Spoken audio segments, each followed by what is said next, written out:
The Girl in the Basement. Just a few months ago, everything was normal.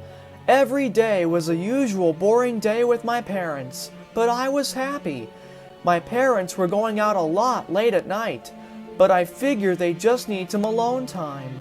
One day when they were out and I was alone in the house, I went to the kitchen to grab some food. I heard some weird noises from the basement, but I thought I'm just really tired. On my way back to my room, I heard something again. This time it was loud and clear. I heard the crying of a little girl from the basement. I got really freaked out because I always believed in the paranormal. Immediately, I thought it must be a ghost or something. I ran back to my room and locked the door as fast as I could. I couldn't sleep, so I decided to wait until my parents come home. It felt like hours, but probably they were back in an hour. They were trying to be quiet because they thought I'm asleep. Just when I wanted to open my door and tell them what happened, I heard my father say something that shocked me. He said, "Let's see how our little friend is doing in the basement." I was very confused and I didn't know what to think. I heard them as they were going downstairs, so I decided to follow. I was trying to be as quiet as I could.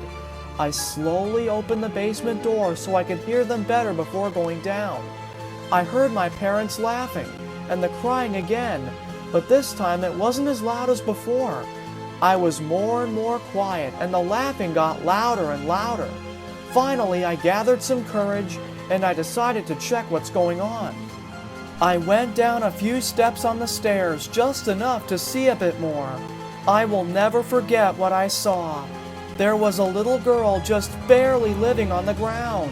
She didn't have any clothes on and she had several stab wounds. My parents were kissing each other and then my father asked, "Are you ready for the big finale?" My mom just nodded her head and kissed him again. My father pulled out a drill from a toolbox and grabbed the little girl's neck. He looked at her for a few seconds and then he started to drill a hole in her head. She didn't have enough life in her to scream, but I could see the suffering in her eyes. My parents were just laughing as my father continued to drill her head. The little girl died in a few seconds, and then I recognized her. I saw her in the news a few days ago. She was missing for 2 weeks, and the police was looking for her. I wanted to go back to my room to call the police. I was disgusted by my parents, and I never wanted to see them again. I slipped as I was going up the stairs, and they heard me. I started to run to my room, and my father was running after me. He told me to stop, and he will explain everything.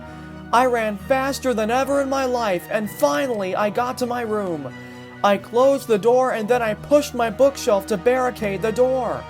I dialed 911, but then I froze.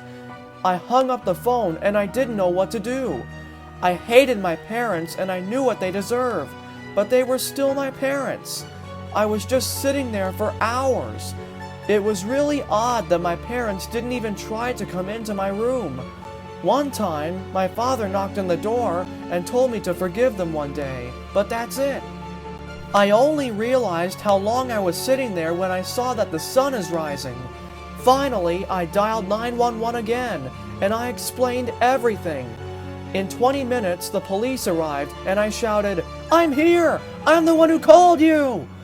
They knocked on my door and told me it's safe to come out. I was waiting outside with 2 officers while the rest was searching the house. I told them about the body in the basement, but when they came back, they told me there's 2 more bodies. They told me to stay strong, but it looks like my parents committed suicide. I realized my father knocked on my door to ask for forgiveness, because they already knew what's the only way out. A few months have passed, but I'm reliving the whole thing every night. I went to several psychologists, but nothing helps. At least I thought nothing helps, but now I understand there's only one way out for me too.